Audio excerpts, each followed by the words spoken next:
LDF-നെതിരെയുള്ള ജനവികാരം ഈ വിഷയത്തിൽ തെരഞ്ഞെടുപ്പിൽ പ്രതിഫലിക്കുമെന്നാണ് UDF കൺവീനർ അടൂർ പ്രകാശിന്റെ പ്രതികരണം. UDF ഈ വിഷയം തെരഞ്ഞെടുപ്പിൽ ഉപയോഗിക്കാൻ ഉദ്ദേശിക്കുന്നില്ല എന്ന് പറയുമ്പോഴും ജനങ്ങൾ LDF-ന്റെ പ്രചരണത്തെ തിരിച്ചറിയുമെന്നും അടൂർ പ്രകാശ് ന്യൂസ് 18നോട് പറഞ്ഞു. UDF കൺവീനർ അടൂർ പ്രകാശാണ് ഇപ്പോൾ നമ്മോടൊപ്പം ചേരുന്നത്. പ്രചരണം അതിൻ്റെ രണ്ടാമത്തെ ഫേസിലേക്ക് കടക്കുകയാണല്ലോ. എത്രമാത്രം ആത്മവിശ്വാസമുണ്ട്? 101% ആത്മവിശ്വാസത്തോടു കൂടിയാണ് ഞങ്ങൾ എല്ലാവരും ഇവിടെ പ്രവർത്തിക്കുന്നത്.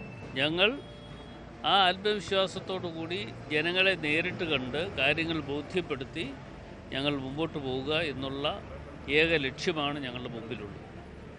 മലയോര മേഖലയിലെ ജനങ്ങളുടെ പ്രശ്നങ്ങൾ മുഖ്യ പ്രധാന വിഷയമാകുമ്പോൾ തന്നെയാണ് കഴിഞ്ഞ ദിവസം വഴിക്കടവിലെ 15-കാരൻ്റെ ദാരുണ അന്ത്യം ഉണ്ടായത്.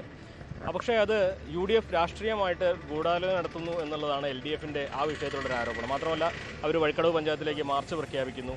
എങ്ങനെയാണ് ഇതിനെ പ്രതിരോധിക്കുന്നത്?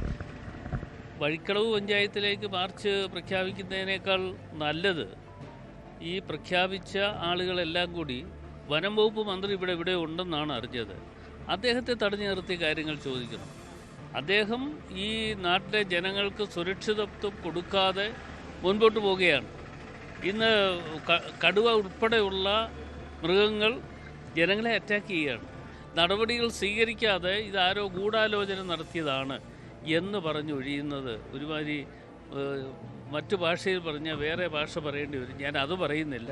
എങ്കിലും അത് മര്യാദ കെട്ട വർത്തമാനമാണ് അദ്ദേഹം നിറവേറ്റിയിട്ടുള്ളത്. ഈ ആരോപണമൊന്നും ഞങ്ങൾക്ക് വലിയ കാര്യമായി വരില്ല. ഞങ്ങൾ ജനങ്ങളോടൊപ്പം നിൽക്കുന്നു. ഈ നാട്ടിലെ കർഷകരോടൊപ്പം ഞങ്ങൾ എപ്പോഴുമുണ്ട്. അതാണ് ഇതെല്ലാം തന്നെ രാഷ്ട്രീയത്തിൽ പ്രചരണ വിഷയമാക്കിയില്ലെങ്കിൽ പോലും തെരഞ്ഞെടുപ്പിൽ കൃത്യമായി പ്രതിഫലിക്കുമെന്നാണ് അദ്ദേഹം പറയുന്നത്. പ്രജിത് കോങ്ങാടിനൊപ്പം CB അനുമോദ്, ന്യൂസ് 18.